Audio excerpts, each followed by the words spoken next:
அனைவரும் தீர்வில் கவனம் செலுத்தினர். ஆனால் இன்னும் அர்ஜுன் தனது வசதியான நிலையை விட்டு வெளியேறவில்லை. திட்டம் முடிக்க தவறிவிட்டோம். நமது வாடிக்கையாளர் இந்த மாதம் கடுமையாக இருக்கிறார். நாம் என்ன செய்யலாம்? நம்ம வாழ்க்கையில நாளும் ஒரு சவால் தான். அதுக்கு பதிலா நான் எப்படி பதிலளிக்கிறோன்றதே நம்ம வளர்ச்சியை தீர்மானிக்கிறது. ஜீரோ ஆட்டிடியூட் கொண்டவர்கள் வாய்ப்பு இல்லை எனும் இடத்துல வாய்ப்பை உங்க மனசு நினைக்கிற விதத்துல உங்க மூளையோட வேலையே மாறணும். உங்களுக்கு தெரியுமா? உண்மையாதான் சொல்றேன். வேலை செய்யற இடத்துல ஒரு நல்ல எண்ணத்தோட இருந்தா பெரிய வெற்றி கிடைக்கும்னு அறிவியல் சொல்லுது. இது உங்க வேலைக்கு மட்டும் இல்ல, உங்க ஆரோக்கியத்துக்கும் சந்தோஷத்துக்கும் சூழ் நல்லது. அப்படியானா நீங்க நல்லதா யோசிக்கும் போது உங்க மூளையில என்னதான் நடக்குது?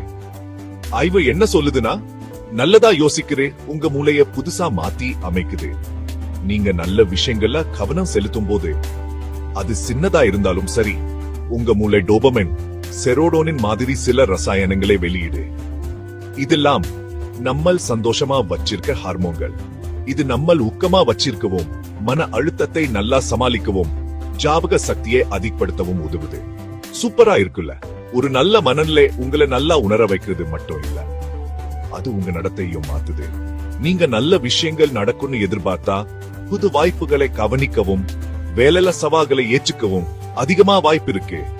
நல்ல எண்ணங்குது ஒரு கண்ணாடி மாதிரி. அது பிரச்சனைகளை விட தீர்வுகளை பார்க்க உங்களுக்கு உதவுது. இது உண்மையிலேயே வேலை செய்யற இடத்துல ஒரு வித்தியாசத்தை ஏற்படுச்சுமா? கண்டிப்பா. நல்ல மனநிலையோடு இருந்த குழுக்க 10% அதிகமா வேலை செஞ்சிருக்காங்க.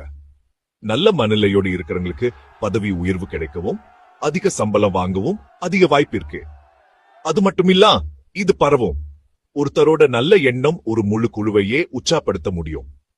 அப்படியானா ஒரு நல்ல மனநிலையை எப்படி வளர்த்துக்குது? குறிப்பா கஷ்டமா நாட்கள சில வழிகள் இங்கே இருக்கு. முதல்ல, நீங்க நன்றியுள்ள 3 விஷயங்களை யோசிச்சு உங்க நாளை ஆரம்பிங்க. 2வது, உங்க சுடவே பேசிக்கப்படுங்க. நீங்க எதிர்மறையா யோசிக்கிற கவனிக்கும் போது ஒரு நிமிஷம் நின்னு கேளுங்க, இது உண்மையிலேயே சரியா? கடைசியா, சின்ன சின்ன வெற்றிகளையும் கொண்டாடுங்க. ஒரு வேலையை முடிச்சிட்டீங்களா? ஒரு காலக்கெடுவை சந்திச்சிட்டீங்களா? உங்களுக்கு நீங்களே ஒரு சின்ன பாராட்டு கொடுத்துக்கோங்க. ஞாபகம் வச்சுக்கோங்க, ஒரு நல்ல மனநிலைங்கிறது பிரச்சனைகளை கண்டுக்காம இருக்கிறது இல்ல. அது வாய்ப்புகளை பார்க்கவும், தோல்விகள் இருந்து கத்துக்கவும், உங்களை நீங்களே நம்பவும் தேர்வு செய்யறது. அறிவியல் தெளிவா சொல்லுது, நல்ல எண்ணங்குது ஒரு நல்ல யோசனை மட்டும் இல்ல, அது வேலை செய்யற இடத்துல ஒரு உண்மையான பலம். அதனால அடுத்த முறை நீங்க ஆபீஸுக்கு போகும்போது உங்க சிறந்த மனநிலையோட போங்க. நீங்க உங்க நாளை நல்லதா மாத்துது மட்டும் இல்ல, உங்க வெற்றிக்கான வழியோ நீங்களே அமைச்சுக்கீங்க. பார்த்ததுக்கு நன்றி. நல்ல எண்ணத்தோட இருங்க. உங்க வேலை செய்யற இடமும் உங்க வாழ்க்கையும் மாறதா பாருங்க.